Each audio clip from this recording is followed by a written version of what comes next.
बिहार में जेडीयू और बीजेपी का गठबंधन लंबे अरसे से है। थोड़े दिनों के लिए दोनों की राहें जुदा जरूर हुई थी, पर अलगाव ज्यादा समय तक नहीं रह पाया।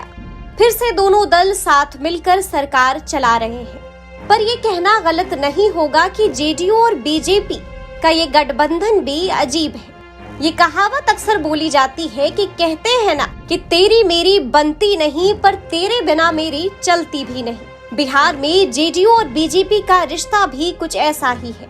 दोनों दलों के भीतर एक नहीं बल्कि 1 दर्जन मुद्दों पर खुलकर मतभेद है। बिहार की सरकार में बड़े भाई की भूमिका में आने के बाद भी बीजेपी की नीतियों का नीतीश कुमार की पार्टी खुलकर विरोध करती है।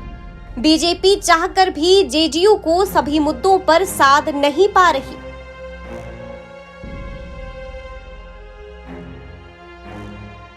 अग्निपथ योजना का जहां एक तरफ बीजेपी समर्थन कर रही है, वहीं दूसरी तरफ जेडीयू बार बार कह रही है कि सरकार इस पर पुनर्विचार करे। पर हद तो तब हो गई जब कल संजय जायसवाल पर भड़क गए जेडीयू के लल्लन सिंह। ऐसे भड़के कि संजय जायसवाल को बड़ी बात कह दी।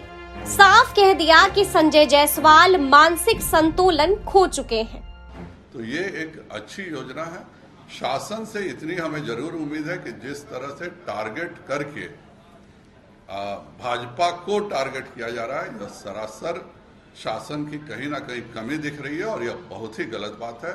इस तरह की घटना नहीं होनी चाहिए। जाहिर बात है हिंदुस्तान में कहीं नहीं हुआ है, और किसी जगह जहां बंगाल हो, झारखंड हो, जहां हमारी सरकारें नहीं है, वहां भी अगर इस तरह की घटना नहीं घट रही है तो ये एक गहरी साजिश है और प्रशासन को हर हालत में इस साजिश को खोलना होगा कि क्यों ऐसे हो रहा है। 1 मिनट ये देख लीजिए क्या हुआ। बिल्कुल बिल्कुल है, और हम लोगों ने बात किया। मैंने गृह सचिव से भी बात किया है, डीजीपी से भी बात किया है। मुख्यमंत्री जी के सामने हम लोगों ने रखा। उप मुख्यमंत्री वो बात करेंगे, एक संगठन के अध्यक्ष के तौर पे मैंने गृह सचिव और डीजीपी दोनों से बात किया। देखिए, विरोध करने का हक किसी को भी है, विरोध करने में कोई बुराई नहीं है। हम सब अलग अलग दल के हैं, लेकिन इस तरह से प्रशासन के द्वारा व्यक्तियों को टारगेट करना, प्रशासन के द्वारा एक खास पार्टी के दफ्तरों को जलाने करना, और 300 मधेपुरा में जो हुआ है 300 पुलिस दर्शक बन करके बैठी हुई है, क्या पुलिस पे कार्रवाई हो रही है? तो ये हम लोग शासन के हिस्सा हैं, और इस तरह से जो कहीं हिंदुस्तान में नहीं हो रहा वह बिहार में हो रहा है। यह बहुत गलत है, और भारतीय जनता पार्टी के अध्यक्ष के तौर पर मैं बिल्कुल इसका विरोध करता हूं, और इस तरह की घटनाएं हर हालत में अगर नहीं रोकी गई तो यह किसी के लिए भी अच्छा नहीं होगा। प्रशासन बीजेपी कार्यालय को क्यों जलाएगी? केंद्र सरकार ने एक निर्णय लिया, अग्निपथ योजना। अब उस निर्णय के बाद से बिहार ही नहीं, अन्य प्रदेश के जो छात्र और नौजवान हैं उनके मन में अपने भविष्य के प्रति आशंका पैदा हुई, और उस आशंका का तत्क्षण प्रतिक्रिया उन लोगों ने व्यक्त किया सड़क पर आकर। ये अलग बात है कि किसी भी समस्या का निदान हिंसा के रास्ते नहीं हो सकता है। हिंसा का स्थान समाज में नहीं है। हिंसा के कदम को कोई भी उसको स्वीकार नहीं कर सकता है, लेकिन उनकी स्वाभाविक प्रतिक्रिया पर भी भारतीय जनता पार्टी को एड्रेस करना चाहिए। उनके मन की जो आशंका है उसको दूर करना चाहिए। उसके बजाय वो प्रशासन पर आरोप लगा रहे हैं। अरे प्रशासन क्या करेगा? प्रशासन को कहां से क्या मतलब है भारतीय जनता पार्टी से और जनता दल यू से? लेकिन आपके जो आक्रोश से, जो छात्रों नौजवानों के आक्रोश के कारण जो आपका संतुलन, थोड़ा अपने को संतुलित करिए। जो संतुलन बिगड़ा है उस संतुलन का प्रभाव है कि आप अनर्गल आरोप प्रशासन पर लगा रहे हैं।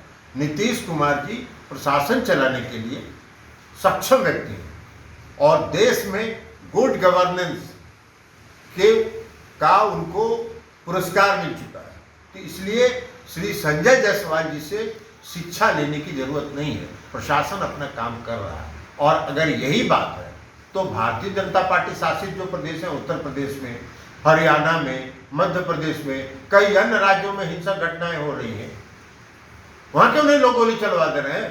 मरवा दें हजारों लोगों को, वहां की सरकारों को। संजय जायसवाल जी को कहना चाहिए कि वहां की सरकारों को चाहिए कि सबको गोली से उड़ा दो।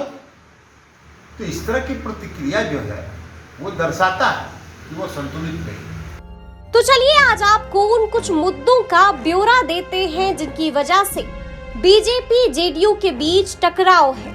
जातिगत जनगणना। जेडीयू और बीजेपी के बीच अग्निपथ योजना के साथ साथ जाति आधारित जनगणना मुद्दे पर भी तल्खी है। भारत सरकार ने जातिगत जनगणना कराने की मांग को सिरे से खारिज कर दिया। बीजेपी का मानना है कि देश में अमीर और गरीब है। हालांकि पॉलिटिकल दबाव की वजह से बीजेपी जनगणना पर सीएम नीतीश के साथ आ गई। लाउडस्पीकर विवाद। हाल ही में यूपी समेत कई अन्य राज्यों में लाउडस्पीकर विवाद सामने आया। इस पर खूब राजनीति हुई। वहीं लाउडस्पीकर विवाद पर भी जेडीयू सहयोगी दल बीजेपी के साथ नहीं दिखी। बस इतना ही नहीं, इतिहास का पुनर्लेखन पर भी सीएम नीतीश कुमार ने अपनी स्थिति स्पष्ट कर दी। मुख्यमंत्री ने कहा कि इतिहास को फिर से लिखने की क्या जरूरत है, उसे कोई कैसे बदल सकता है। दरअसल देश के इतिहास को फिर से लिखे जाने की चर्चा पिछले दिनों गृह मंत्री अमित शाह की टिप्पणी किए जाने के बाद से शुरू हुई थी। हालांकि बीजेपी की सहयोगी दल जेडीयू ने इस पर अपना रुख साफ कर दिया है। नई बात सामने आ रही है, इतिहास को फिर से लिखा जाए।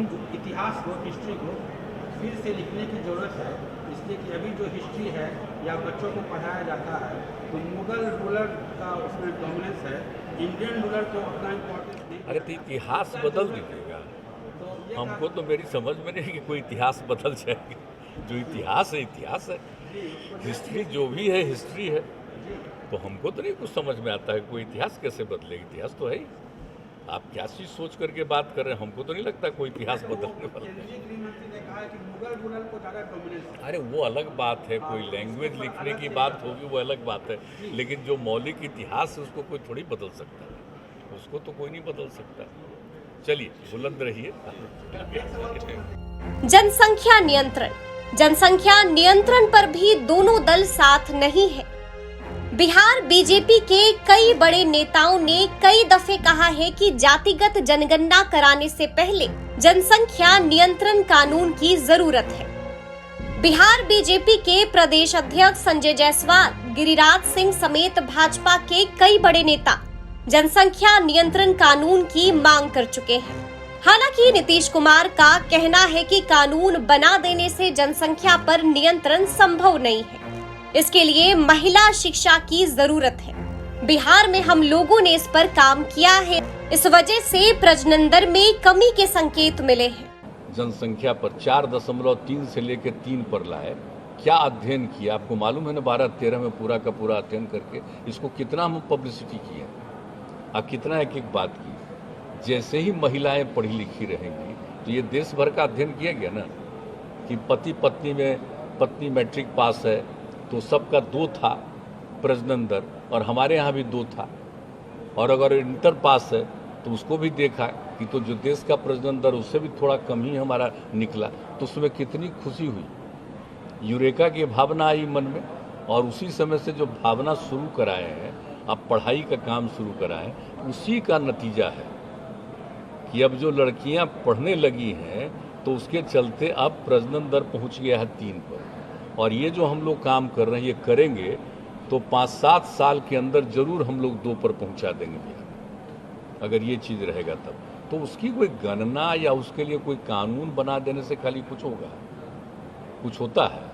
अब चाइना में तो बहुत कुछ किया पहले, तो चाइना तो कर दिया 1, फिर किया 2, फिर उससे भी बढ़ा रहा। अरे ये सब चीज़ कोई चीज़ नहीं है। मेन चीज़ है काम ऐसा करिए कि सबका स्वभाव हो जाए। आमतौर पर सिर्फ नियम और कानून बनाने से कोई चीज़ होता है। सबका अपना अपना विचार है।